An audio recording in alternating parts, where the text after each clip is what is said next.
नमस्कार, जय हिंद साथियों। आज हम लोग इंडियन ज्योग्राफी में भारत की अवस्थिति एवं विस्तार को समझेंगे। आज हमारा पहला वीडियो लेक्चर है जिसमें हम लोग बहुत अच्छे से भारतीय भूगोल को समझने का प्रयास करेंगे। तो इंडियन ज्योग्राफी में जितने भी मोस्ट इंपोर्टेंट प्रश्न बनते हैं उन सभी को डिस्कस किया जाएगा और टॉपिक वाइज डिस्कस करेंगे, और सभी इस सीरीज को हम लगातार सभी स्टूडेंट के लिए लाएंगे। तो दोस्तों, हमारे साथ जुड़े रहिए। आज हम लोग समझेंगे भारत की अवस्थिति एवं विस्तार। दोस्तों, ये बात करें भारत की अवस्थिति एवं विस्तार की, तो सबसे इंपॉर्टेंट बात है कि भारत का क्षेत्रफल कितना है। भारत का क्षेत्रफल कितना है? भारत के क्षेत्रफल की बात करें तो भारत का क्षेत्रफल,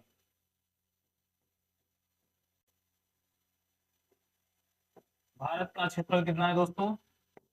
तो 32,87,263 किलोमीटर। सभी लोग जानते हैं कि भारत का जो क्षेत्रफल जो है हमारा, वो कितने वर्ग किलोमीटर है? तो 32,87,263 किलोमीटर। ये बात करें, भारत विश्व में 7वां स्थान है। भारत में क्षेत्रफल के आधार पर भारत का कौन सा स्थान है? तो भारत का क्षेत्रफल की दृष्टि से 7वां स्थान है। कौन सा? 7वां स्थान है। आप सभी लोग जानते हैं भारत का क्षेत्रफल 32,87,263 किलोमीटर। अब सबसे बात इंपॉर्टेंट बात है, दुनिया में हम लोग जनसंख्या में दूसरा स्थान है। तो जनसंख्या के आधार पर भारत कौन से स्थान पर आता है? तो जनसंख्या की यदि बात करें तो जनसंख्या में भारत का जो स्थान है वो कितना है? ये दूसरा स्थान है, मतलब सेकेंड स्थान है विश्व में। देखिए, सबसे बड़ा देश, विश्व में सबसे बड़ा देश कौन सा है? आप सभी लोग जानते हैं, रूस दुनिया का सबसे बड़ा देश है। रूस दुनिया का सबसे बड़ा देश है, जिसका क्षेत्रफल आपको पता होगा कितना है दोस्तों? तो 1,70,000 वर्ग किलोमीटर। रूस के बाद, उसके बाद कौन सा देश दुनिया का दूसरा सबसे बड़ा देश कौन सा है? तो दुनिया का दूसरा बड़ा देश आपका कनाडा है। कनाडा के बाद आपका, आप सभी लोग जानते होंगे, अमेरिका। अमेरिका दुनिया में तीसरे स्थान पर, क्षेत्रफल के मामले में तीसरे स्थान पर आता है अमेरिका। और अमेरिका के बाद दुनिया का चौथा सबसे बड़ा देश चीन है, और ये चौथे नंबर पर है। जबकि चीन के बाद यदि बात करें तो चीन के बाद आ जाता है 5वें नंबर पर कौन?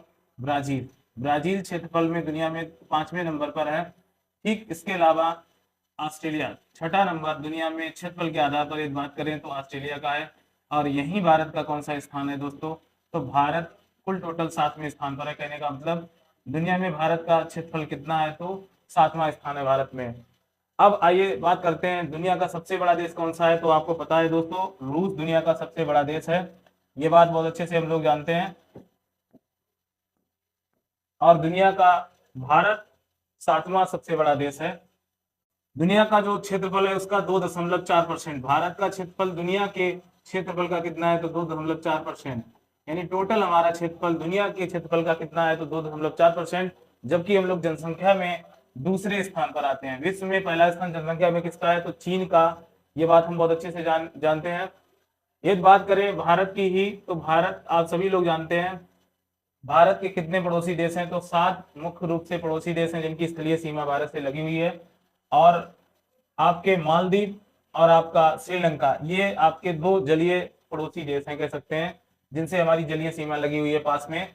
तो ये बात सबसे इंपॉर्टेंट। अब आइए बात कर लेते हैं भारत के अवस्थिति एवं विस्तार की। तो दोस्तों, सभी लोग जानते हैं भारत का ये आपका क्या है? उत्तर है। और ये आपका भारत का पूर्व है। और इधर क्या है? भारत का पश्चिम। और इधर आपका भारत का दक्षिण, दक्षिण बिंदु। तो भारत का दक्षिणतम बिंदु दोस्तों, भारत का, सॉरी, भारत का उत्तरतम बिंदु। तो भारत का उत्तरतम बिंदु क्या है? आपको पता है, भारत का उत्तरतम बिंदु, उत्तरतम बिंदु, भारत के उत्तरतम बिंदु की बात करें, बिल्कुल उत्तर में भारत के कौन सा है? तो आप यहाँ जानते हो, ये लद्दाख है। भारत का कौन सा? लद्दाख क्षेत्र है। और लद्दाख में जो भारत का उत्तरतम बिंदु है, इसे कहा जाता है इंद्रकोल। दोस्तों, याद रखना, कई बार एग्जाम में क्वेश्चन पूछा जाता है, भारत का उत्तरतम बिंदु क्या है दोस्तों? तो इंद्रकोल, इंद्रकोल। और ये कहाँ जगह पड़ती है? तो ये लद्दाख में जगह पड़ती है। ये याद रखना है आपको। यदि बात करें सबसे इंपॉर्टेंट क्वेश्चन की, भारत का दक्षिणतम बिंदु क्या है दोस्तों? भारत की मुख्य भूमि, मुख्य भूमि का दक्षिणतम बिंदु, भारत की मुख्य भूमि का दक्षिणतम बिंदु क्या है, तो आपको याद रखना है। तो ये हमारा दोस्तों है, इसे बोलते हैं कन्याकुमारी। क्या बोलते हैं दोस्तों, याद रखना, इसे कहा जाता है कन्याकुमारी। कन्याकुमारी का एक और नाम है दोस्तों, याद रखना इसको भी, कैप कैमोरिन। क्या बोलते हैं इसको? Cap Comorin, Comorin. ठीक। भारत का उत्तर से दक्षिण की जो दूरी है, इसकी लंबाई कितनी है, तो दोस्तों याद रखना, ये आपकी 3214 किलोमीटर। कितनी है? 3214 किलोमीटर। यदि बात करें भारत की पूर्व से पश्चिम की लंबाई कितनी है, तो दोस्तों ये आपकी 2933 किलोमीटर, 2933 किलोमीटर। अब यहाँ पर कई सारे क्वेश्चन बनते हैं जो आपको याद रखने हैं। पूर्व से पश्चिम कितना है, तो 2933 वर्ग किलोमीटर, और अगर उत्तर से दक्षिण की दूरी पूछी जाए तो 3214 वर्ग किलोमीटर। अब देखो भारत का पश्चिमोत्तर बिंदु, दोस्तों याद रखना, भारत का पश्चिमोत्तर बिंदु किसे कहा जाता है? भारत का पश्चिमोत्तर बिंदु,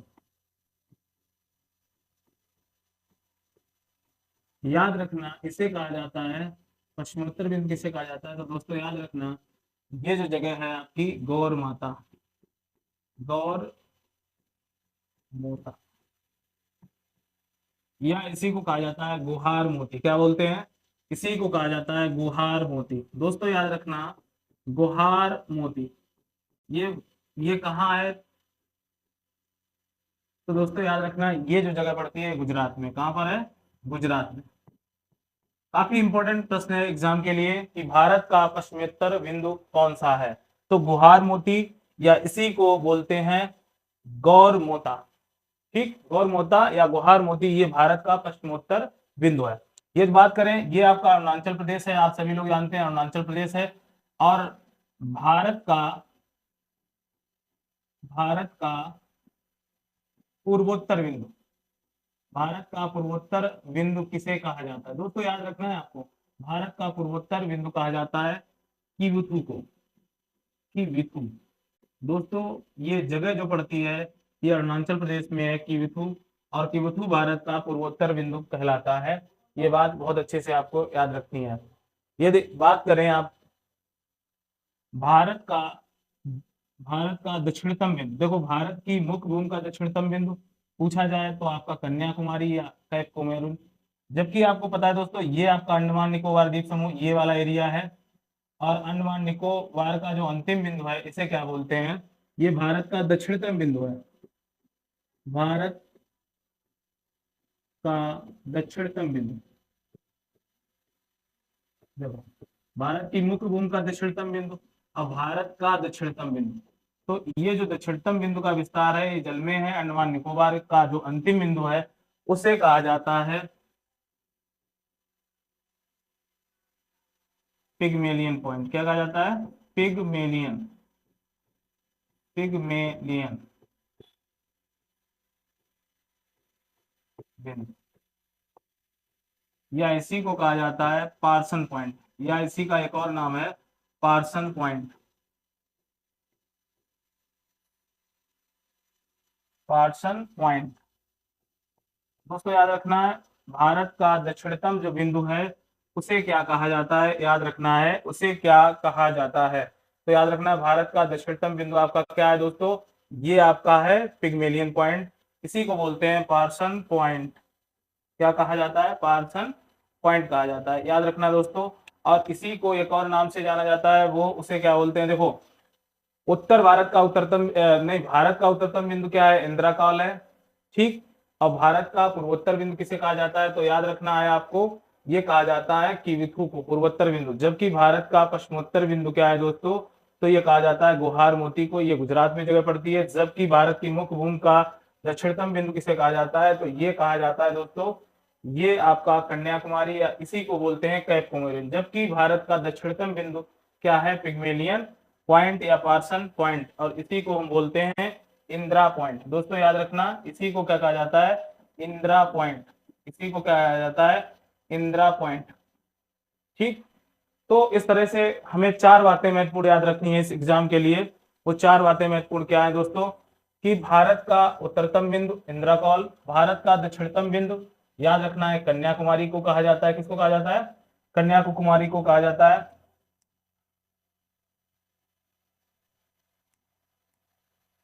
और साथ ही साथ भारत का पूर्वोत्तर बिंदु किविथु है, और भारत का पश्चिमोत्तर बिंदु किसे कहा जाता है, तो गोहार मोती, याद रखना।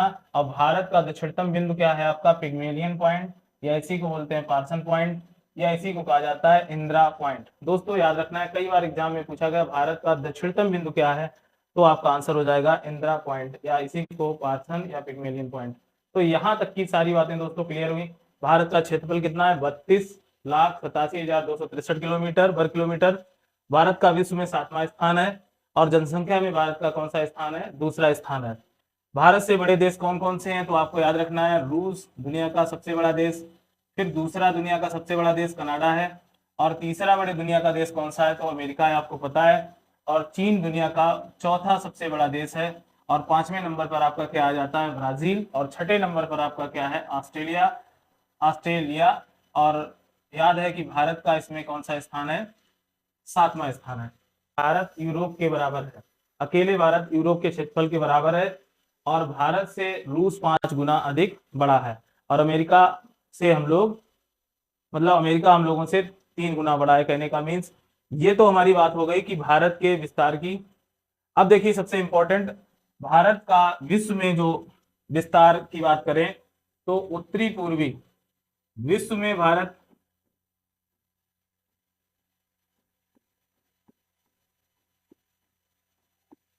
विश्व में भारत का विस्तार, अगर बात करें भारत की कि विश्व में भारत का किस ओर स्थान है, तो आपको याद रखना है दोस्तों, भारत उत्तरी पूर्वी गोलार्ध में है। उत्तरी भारत भारत का विश्व में उत्तरी पूर्वी गोलार्ध में, भारत का विस्तार उत्तरी पूर्वी गोलार्ध में स्थित है भारत विश्व में। अब ये बात अगर जाननी है तो आप एक बात समझ सकते हैं कि मान लो यदि ये विश्व है आपका एक गोले के आकार में, और ये हमारी भूमध्य रेखा है, ये हमारी कर्क रेखा है, और ये हमारी मकर रेखा है। आप सभी लोग जानते हैं पृथ्वी के एकदम बीचों बीच से कौन सी रेखा गुजरती है, तो भूमध्य रेखा गुजरती है। और यदि बात करें भूमध्य रेखा के ऊपर भारत के बीचों बीच से एक रेखा गुजरती है, जिसको बोलते हैं कर्क रेखा। क्या बोलते हैं दोस्तों, कर्क रेखा। कर्क रेखा कितने डिग्री पर स्थित है, आप सभी को पता है, 23.5 अंश। कितना है, 23.5 अंश। ठीक, तो भारत के बीचों बीच से भारत की अगर विश्व में स्थिति देखी जाए, तो भारत का विस्तार यदि देखा जाए तो इस तरह से भारत है। यानी भारत विश्व में अगर बात करें, इसको बांट दें तो ये पूरब हो गया, ये उत्तर हो गया। तो भारत जो विश्व में पड़ता है वो उत्तरी पूर्वी गोलार्ध में है। किस ओर है, उत्तरी पूर्वी गोलार्ध में। जबकि भारत एशिया में किस ओर है, तो दक्षिण एशिया में हम लोग पढ़ते हैं, दक्षिण एशिया में भारत। अब देखो सबसे इंपॉर्टेंट, भारत को और किस किस नाम से जाना जाता है, तो आप हम लोगों ने पढ़ा होगा, भारत को पहले एक नाम था आर्यावर्त कहा जाता था, आर्यावर्त। भारत का एक और नाम था जम्बूद्वीप। देखिए जब बौद्ध धर्म भारत में बढ़ा, तो उस समय भारत का जो नाम क्या था, जम्बूद्वीप।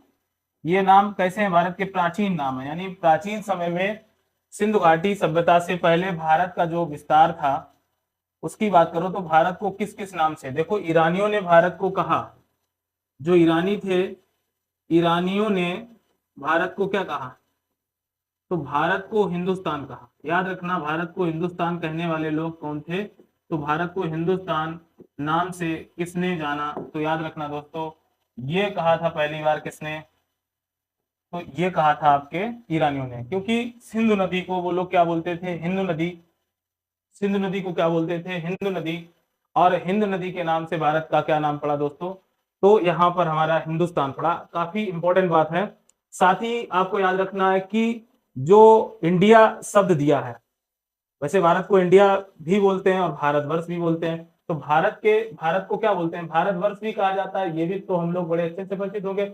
कि भारत को क्या बोलते हैं, भारत वर्ष, और इसे हम लोग इंडिया भी बोलते हैं। तो आप लोग जानते हो इंडिया किसने कहा था भारत से, तो ये जो नाम दिया था ये दिया था यूरोपियों ने। किसने दिया था, यूरोपियों ने दिया था। जो भारत में आप जानते हो अंग्रेज आए, पुर्तगाली आए, डच आए, डेनिस आए, तो जो पुर्तगाली यूरोप के लोग थे भारत को, सिंधु नदी को वो इंडस नदी बोलते थे, और उसी इंडस नदी के नाम से भारत का क्या नाम रख दिया इन्होंने, इंडिया। तो इस तरह से भारत का नाम कैसे इंडिया पड़ा, ये बात हम लोग जाने कि यूरोपियों द्वारा दिया गया नाम था इंडिया, जबकि ईरानियों के द्वारा भारत को कौन सा नाम दिया गया, हिंदुस्तान। क्योंकि सिंधु नदी को वो हिंद नदी के नाम से जानते थे, बाद में उसी को क्या कहा, हिंदुस्तान कहा। इस तरीके से, और पुराने नाम भारत के क्या है, आर्यवर्त, जो राजा भरत के नाम पर भारत का नाम भारतवर्ष पड़ा, आप ये जानते हैं।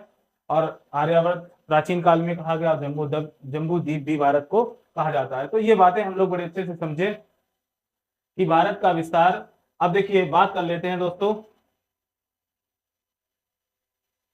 भारत की बात करें तो भारत के क्षेत्रफल के साथ साथ और भी महत्वपूर्ण बहुत सारे प्रश्न हैं, उनको भी थोड़ा ले लेते हैं दोस्तों। देखो भारत की साक्षरता कितनी है, भारत की साक्षरता, अभी ये प्रश्न तो पढ़ाएंगे साथ में, अभी भारत के विस्तार से भी मैप के माध्यम से बहुत अच्छे से ज्योग्राफी को डील करेंगे, तो अभी आगे हम मैप में भी बहुत सारे क्वेश्चनों को कराएंगे। तो भारत की साक्षरता कितनी है, तो 74.04। याद रखना भारत की कुल जो साक्षरता है वो कितनी है, 74.04%।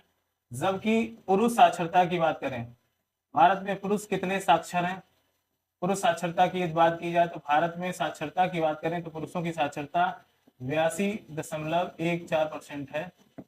और महिलाओं की साक्षरता की बात की जाए दोस्तों, याद रखना है आपको बहुत अच्छे से, जो ये बता रहे हैं ये कई बार एग्जाम में प्रश्न पूछा गया, इंपॉर्टेंट है आपके लिए कि भारत की कुल साक्षरता कितनी है। तो यहाँ पे जो साक्षरता है पुरुषों की वो कितनी हमने बताई, 82.14%। महिलाओं की साक्षरता कितनी है, महिलाओं की साक्षरता की बात की जाए दोस्तों, तो महिलाओं की साक्षरता यहाँ पर 65.46%, 65.46% है। टोटल कुल जनसंख्या की बात करें तो 2011 की जनगणना के अनुसार, 2011 में जो जनगणना हुई उसके अकॉर्डिंग अगर बात करें तो भारत की कुल जनसंख्या कितनी थी, ये बात आप सभी लोग जानते होंगे, 121 करोड़ थी। कितनी थी, 121 करोड़ थी। ठीक, जिसमें 62 करोड़ पुरुष थे, पुरुषों की संख्या 62 करोड़, 62 करोड़ क्या थे पुरुष, और जिसमें महिलाओं की संख्या कितनी थी, तो यहाँ पर 58 करोड़ महिलाएं थी। ठीक, ये भी याद रखनी है, 58 करोड़ क्या थी, तो महिलाओं की संख्या थी। ये भी डाटा है आपका। ठीक, यदि आज बात करें, अभी तो जनसंख्या आपकी नहीं हुई है, 2024 चल रहा है सभी लोग जानते हैं, लेकिन करीब करीब हम लोग एक अनुमान जो है, इस समय जनसंख्या हम लोग लगभग चीन को क्रॉस कर चुके हैं, कहने का मतलब 140 करोड़ के आसपास भारतीय हैं, जो पूरी दुनिया का 17.5%, पूरी जनसंख्या जितनी विश्व की है उसका 17.5% अकेले भारत की जनसंख्या है। मतलब विश्व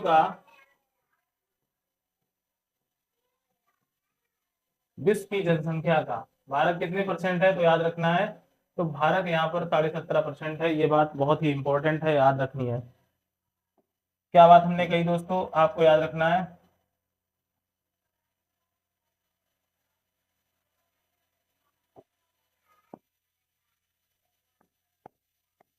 यहाँ पे देखिए 2001 से लेकर 2011 के बीच भारत की जनसंख्या की जो दशकीय वृद्धि है, भारत की जनसंख्या की दशकीय वृद्धि,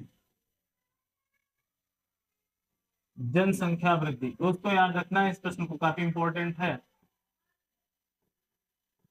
यहाँ पर 17.7% है। कितनी है, 17.7%। सभी लोग जानते हैं भारत की राजधानी क्या है, तो दिल्ली है।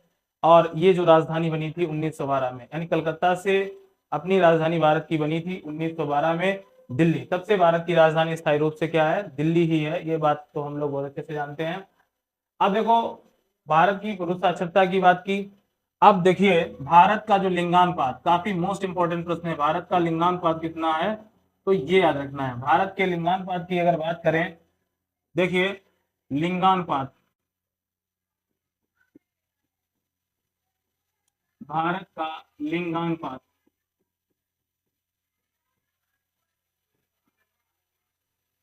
लिंगानुपात, ये आपका कितना है, तो आपको याद है 943 है। कितना है? 943 पर 1000, यानी 1000 महिलाओं पर, 1000 फीमेल पर, सॉरी 1000 पुरुषों पर महिलाओं की संख्या कितनी है? तो याद रखना है दोस्तों, यहाँ पर 1000 पुरुषों पर कुल महिलाएं कितनी है? 943 है। कितनी है? 943 है। थोड़ा याद रखना है ये डाटा, क्योंकि कई बार एग्जाम में पूछा गया। 943 क्या है? महिलाएं, यानी महिलाओं की संख्या लगातार पुरुषों के मुकाबले घट रही है, जो चिंता का विषय है।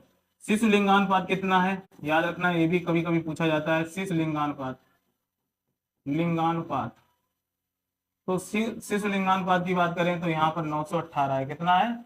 918, 1000 बच्चों पर 918 क्या है? बालिकाएं हैं, ये बात। और जनघनत्व, भारत का जनघनत्व कितना है? भारत का जनघनत्व,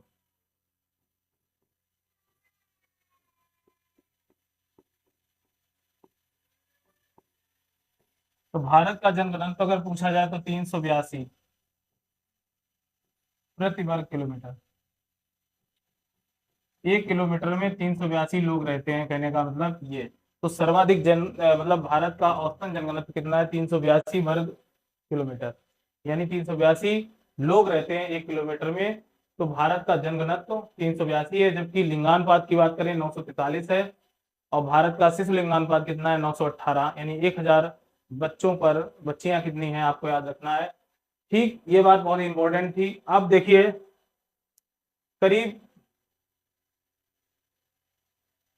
भारत की बात करें तो भारत का 82.37%,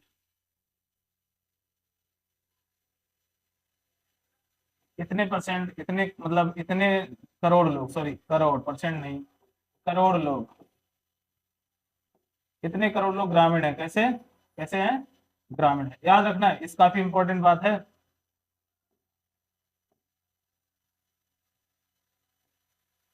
और यहाँ पर 37.71% क्या है? ये शहरी लोग हैं।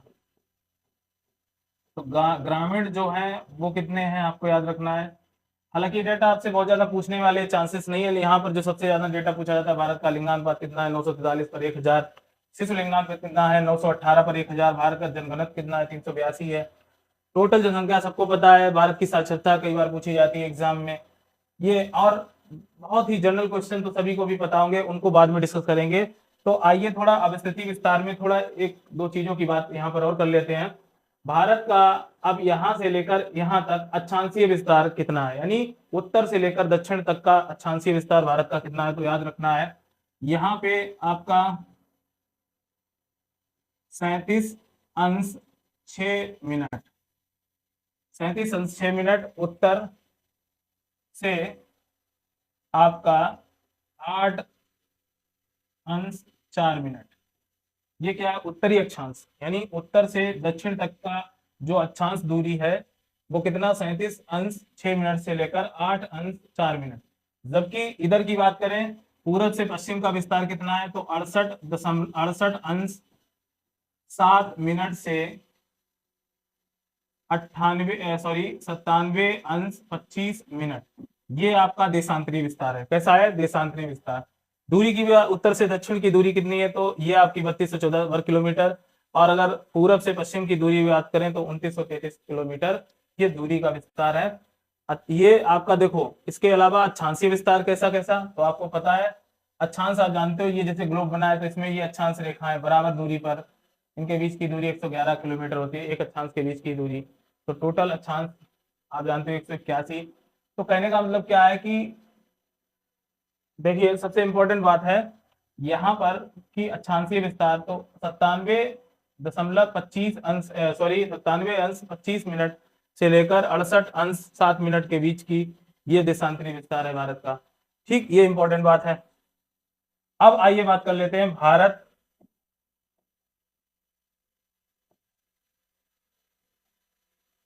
आइए बात कर लेते हैं। ये देखिए, भारत से एक रेखा गुजरी है जिसको कहा जाता है कर्क रेखा, कर्क रेखा। और कर्क रेखा कितने अंश की होती है? सभी लोग जानते हैं, 23.5 अंश। कितना? 23.5 अंश। ठीक, आपसे प्रश्न पूछा जाता है कर्क रेखा भारत के कितने राज्यों से गुजरती है? कर्क रेखा, तो कर्क रेखा जो है भारत के कितने राज्यों से गुजरती है? कर्क रेखा भारत के कितने राज्यों से गुजरती है? तो कुल राज्यों की संख्या यहाँ पर कितनी है? तो आपको याद रखना है यहाँ पर 8 राज्य हैं। कितने? 8 राज्य हैं।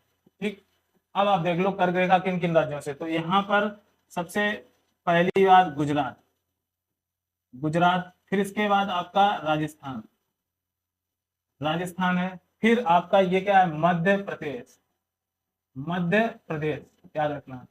ठीक, मध्य प्रदेश पड़ता है, आप सभी को पता है। और यहाँ पे छत्तीसगढ़ आपका, छत्तीसगढ़, और यही पास में आपका झारखंड, और झारखंड के पास लगा हुआ है ये जो आपका राज्य है, ये पश्चिमी बंगाल है। क्या है? पश्चिमी बंगाल, याद रखना। ठीक, और त्रिपुरा मिजोरम, देखो ये आपका त्रिपुरा है, त्रिपुरा, और ये आपका क्या है? मिजोरम। तो दोस्तों हमें ये याद रखना है, काफी मोस्ट इंपॉर्टेंट प्रश्न बनता है एग्जाम के लिए। कर्क रेखा भारत के कुल 8 राज्यों से गुजरती है। वो कौन कौन से 8 राज्य हैं? गुजरात है, राजस्थान है, मध्य प्रदेश है, छत्तीसगढ़ है, झारखंड है, पश्चिम बंगाल है, त्रिपुरा है, मिजोरम है। ये 8 राज्य कौन कौन से हैं? तो आपको याद रखने हैं। आपका गुजरात, ठीक, याद है। ठीक, गुजरात के बाद आपका राजस्थान, राजस्थान हो गया। फिर इसके बाद अगला नंबर आपका मध्य प्रदेश, मतलब एमपी हो गया। ठीक, फिर इसके बाद छत्तीसगढ़, और छत्तीसगढ़ के बाद आपका झारखंड, और झारखंड के बाद आपका आता है पश्चिमी बंगाल। दोस्तों याद रखना है, पश्चिमी बंगाल हो गया, और इसके बाद आपका त्रिपुरा मिजोरम। ये 8 राज्य हैं, त्रिपुरा मिजोरम। अब देखो यहाँ से क्या क्या प्रश्न बन सकते हैं, आपको याद रखना है। कर्क रेखा से, तो सबसे ज्यादा कर्क रेखा किस राज्य से होकर गुजरती है? याद रखना। तो यहाँ पर सबसे ज्यादा कर्क रेखा किस राज्य से होकर गुजरती है? तो कर्क रेखा की लंबाई, कर्क रेखा की लंबाई सर्वाधिक कहाँ पर है? तो ये कर्क रेखा की सबसे ज्यादा लंबाई मध्य प्रदेश में। जब से सबसे कम कर्क रेखा कहाँ से होकर गुजरती है? तो सबसे कम, सबसे कम, सबसे कम कर्क रेखा की लंबाई किसमें है? तो राजस्थान में है। दोस्तों याद रखना है आपको। अब यहां से देखो, आपसे पूछा जाता है कर्क रेखा किस राजधानी नगर के सबसे निकट होकर गुजरती है?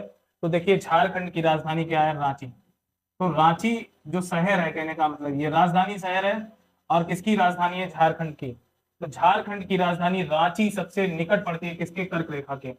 आपको पता है गुजरात की राजधानी गांधीनगर, राजस्थान की राजधानी जयपुर है, मध्य प्रदेश की आप जानते हो भोपाल, छत्तीसगढ़ आपका झारखंड, झारखंड की रांची, और पश्चिमी बंगाल की कोलकाता, और ये त्रिपुरा और क्या? मिजोरम।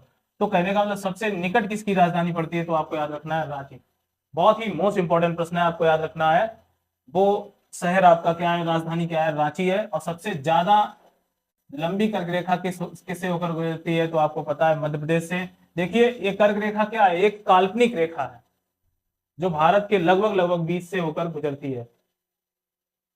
यदि कर्क रेखा की बात करें, और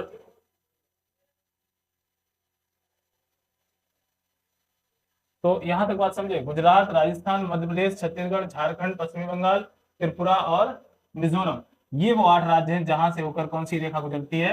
आपकी कर्क रेखा। और आपको पता है बांग्लादेश, तो बांग्लादेश आप सभी लोग जानते हैं, बांग्लादेश से भी होकर गुजरती है कौन सी रेखा? तो बांग्लादेश से भी होकर कर्क रेखा गुजरती है, ये भी बात याद रखी है ना।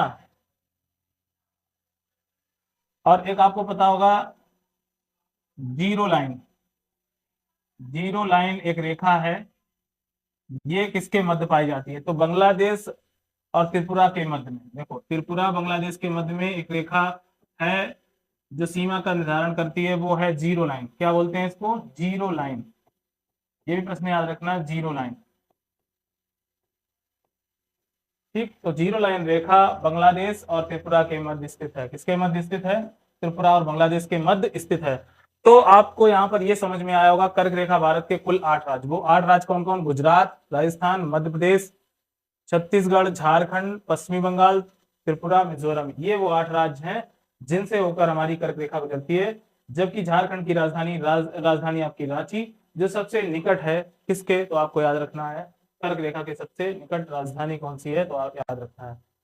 इसके अलावा देखिए दोस्तों, एक रेखा गुजरती है आपकी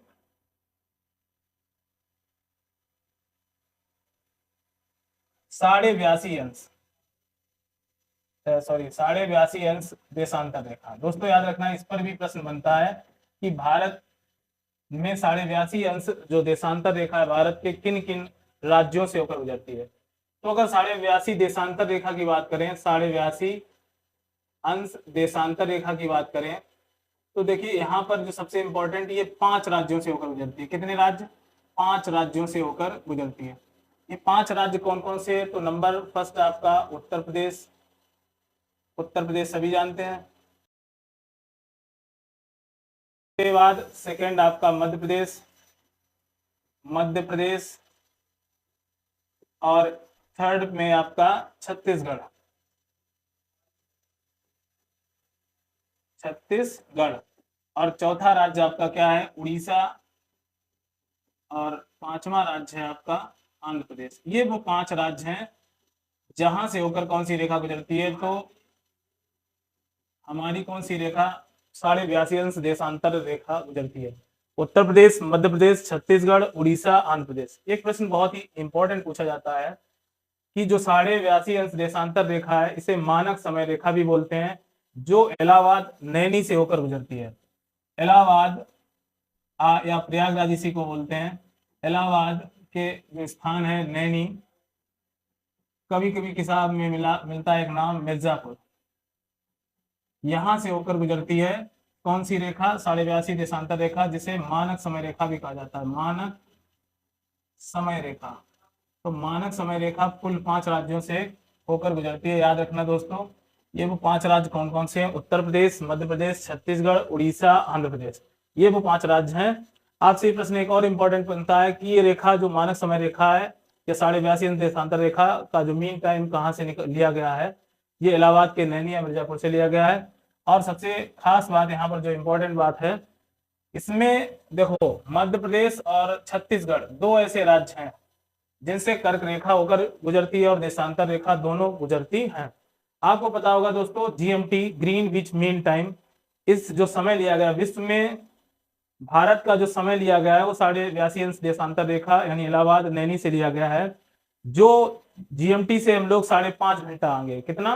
5.5 घंटा। ये बात आप लोग बहुत अच्छे से जानते होंगे। तो 5 घंटा 30 मिनट का जो समय है वो जीरो देशांतर रेखा से 82.5 के मध्य जो समय है वो कितना है आगे? तो 5.5 घंटा। और ये 5.5 घंटा जो टाइम लिया गया है ये कहाँ से? इलाहाबाद नैनी मिर्जापुर से। ये बात तो जीएमटी से हम लोग 5.5 घंटा आगे की वो टाइम काउंट होता है हम लोगों का, भारत का। आपको पता है कि अमेरिका के 6 टाइम जोन है, जबकि भारत का एक ही टाइम जोन है। तो जो 2-2.5 घंटे का अंतर आगे और पीछे है। आपको पता है कि सूर्य भारत में सबसे पहले किस प्रदेश में उगता है? तो ये बात, तो सबसे पहले सूर्य आपके भारत में उगता है अरुणाचल प्रदेश में। कहाँ पर? अरुणाचल प्रदेश में सबसे पहले सूर्य उगता है।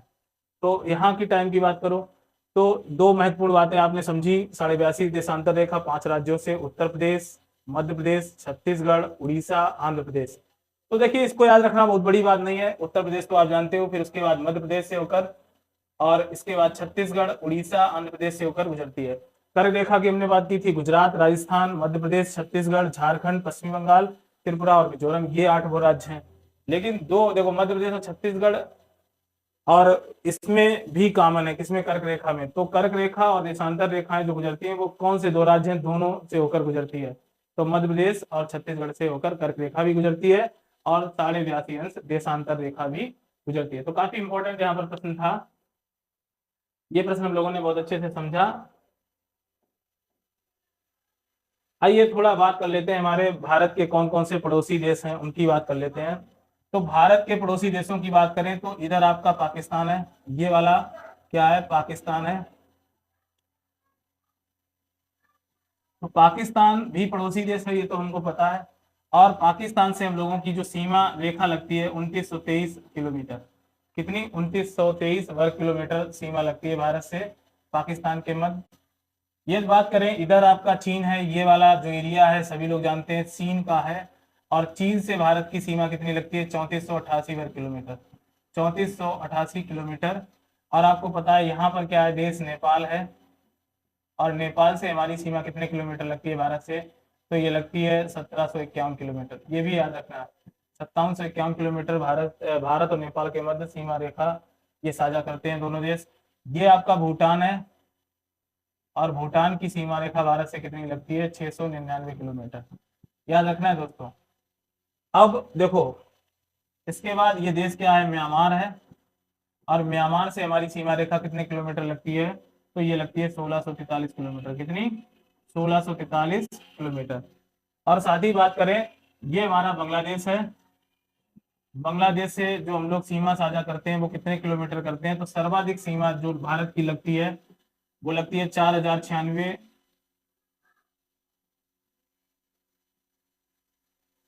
4096.7 वर्ग किलोमीटर। दोस्तों बात करें तो सर्वाधिक सीमा भारत की, सबसे ज्यादा सीमा, सबसे अधिक सीमा, सबसे अधिक सीमा बांग्लादेश से लगती है। सबसे अधिक सीमा किससे लगती है भारत की? तो बांग्लादेश से। किससे?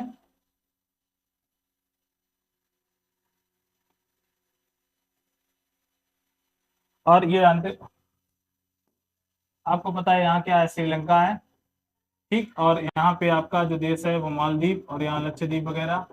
तो कहने का मतलब क्या है दोस्तों, देखो भारत के मुख्य पड़ोसी देश कौन कौन से हैं? तो 7 पड़ोसी देश हैं। कितने? भारत के मुख्य देश कितने हैं? 7 पड़ोसी देश हैं। कितने? 7 पड़ोसी देश। तो कौन कौन से भारत के 7 पड़ोसी देश हैं आपको याद रखना है, जिसमें आपका पाकिस्तान, जिसमें आपका चाइना आता है, चाइना से हम लोग सीमा साझा करते हैं, जिसमें आपका पाकिस्तान के पास एक और यहाँ पर अफगानिस्तान की बात, अफगानिस्तान से भी तो सीमा लगती है हम लोगों की। अफगानिस्तान से हम लोग जो सीमा साझा करते हैं 106 किलोमीटर। कितनी? सबसे कम, सबसे कम सीमा किस देश से लगती है? तो सबसे कम सीमा, सबसे कम सीमा हमारी लगती है किससे? तो ये लगती है अफगानिस्तान से। याद रखना। और सबसे ज्यादा सीमा भारत की किससे लगती है? तो ये लगती है बांग्लादेश से। तो यहाँ पर हम लोगों ने पाकिस्तान से 2923 किलोमीटर, अफगानिस्तान से 106 किलोमीटर, चीन से 3488 किलोमीटर, नेपाल से 1751 किलोमीटर, भूटान से 699 किलोमीटर, जबकि बांग्लादेश से सर्वाधिक 4096.7 वर्ग किलोमीटर। और म्यांमार से हम लोग कितनी सीमा साझा करते हैं? तो यहाँ पर 1643 किलोमीटर, ठीक। तो हम यहाँ पर बात कर रहे हैं, जबकि अफगानिस्तान से भी हम लोग सीमा साझा करते हैं। इसके अलावा नेपाल से सीमा हमारी भारत की लगती है। किससे? नेपाल से। और साथ ही नेपाल के बाद क्या लगा है? भूटान। तो भूटान से भी हम लोग सीमा साझा करते हैं। और 6 नंबर पर आपका क्या है? म्यांमार। म्यांमार से भी हम लोग सीमा साझा करते हैं। और सबसे ज्यादा सीमा जो भारत की लगती है वो बांग्लादेश से। दोस्तों याद रखना है, तो बांग्लादेश से हम लोग कितनी सीमा साझा करते हैं?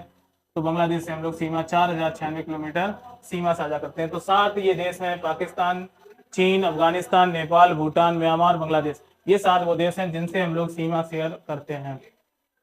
तो आज के वीडियो लेक्चर में यहीं तक दोस्तों, फिर नेक्स्ट लेक्चर में फिर यहाँ से आगे की बातें होंगी। तब तक के लिए दोस्तों नमस्कार, जय हिंद साथियों।